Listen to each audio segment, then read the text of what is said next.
இன்றே டவுன்லோட் செய்து உங்கள் ஃபேவரட் ஷோக்களை என்ஜாய் பண்ணுங்க. இன்னும் எதிர்பாராம தான் இன்னைக்கு அப்படி ஆச்சு. லக்ஷ்மி மேல இதுல எந்த தப்பும் இல்லை. இருந்தாலும் லக்ஷ்மி கண்டிப்பா இதுல ரொம்ப டென்ஷனா இருப்பாங்களோன்னு எனக்கு தோணுது.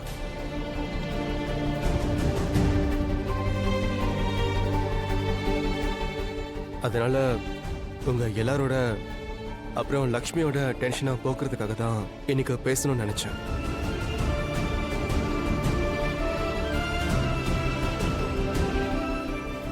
ஸோ லக்ஷ்மி, நீங்க என்ன முடிவு எடுத்திருக்கீங்க? கல்யாண விஷயத்துல உங்க முடிவு என்ன? விக்ராந்த் முடிவை எடுத்தாச்சே. லக்ஷ்மி தான் சொல்லிட்டாளே. இன்ஃபேக்ட் நீ தானே டைம் வேணும்னு சொன்ன.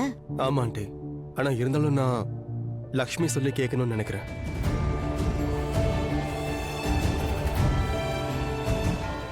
அவங்களே சொன்னாங்கன்னா கொஞ்சம் நல்லா இருக்கும்.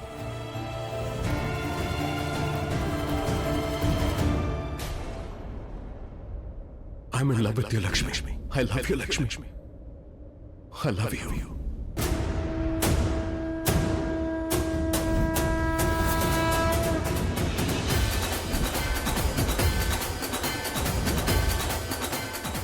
நான் வைரோன்னு நினைச்சேன். ஆனா இவன் ஒரு சாதாரண கல்ல. இவளால என்னோட குடும்பத்துல எப்பவும் தப்பான விஷயங்கள் தான் நடக்குது. உங்க ரெண்டு பேருக்கு மேல அக்கறை இல்ல. அப்ப நான் இந்த வீட்டை விட்டு போயிடுறேன். உங்க ரெண்டு பேரையும் விட்டுட்டு போயிடுறேன். அதுவும் நிரந்தரமா. I mean it. அண்ணி, இப்பதானே லக்ஷ்மி ஓகேன்னு சொன்னா. இப்ப எதுக்கு டைம் எடுக்கணும்னு சொல்றா?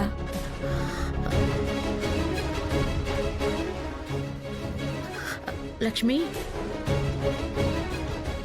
சொல்லு, உன்னோட முடிவு என்ன? முடியாதுன்னு சொல்லுங்க அண்ணி. ப்ளீஸ் அண்ணி, இந்த மாதிரி ஒரு நல்ல சான்ஸ் திரும்ப கிடைக்காத. சொல்லிடுங்க, நான் தயாரா இல்லைன்னு சொல்லிடுங்க. ப்ளீஸ் அண்ணி. நான் தயாரா தான் இருக்கேன்.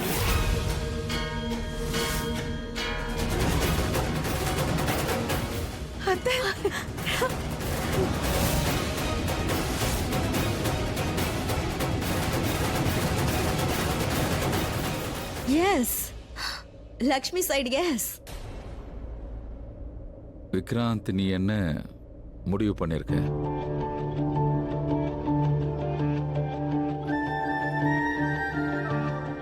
என்னுடைய முடிவு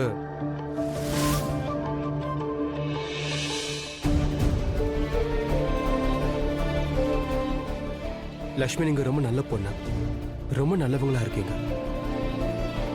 உங்களோட முகம் மட்டும் இல்ல, உங்க மனசும் ரொம்ப அழகா இருக்கு. நீங்க மத்தவங்களுக்கு உதவ எப்பவும் ரெடியா இருப்பீங்கன்னு நானும் கேள்விப்பட்டேன். That's so kind of you. அத்தை, இவர் லட்சுமியை இப்படி புகழ்றாரு. அப்ப கண்டிப்பா கல்யாணத்துக்கு ஒத்துப்பாருல்ல? ஓகேன்னு மட்டும் சொல்லிட்டா நான் இப்பவே கோவில்ல போய் தேங்காய் உடைக்கலான்னு இருக்கேன். அப்புறம் மாம், நான் உங்களுக்கும் அன்னைக்கும் தேங்க்ஸ் சொல்லிக்கிறேன். ஏன்னா நீங்க எனக்காக நல்ல பொண்ணா பார்த்துருக்கீங்க. ஆனா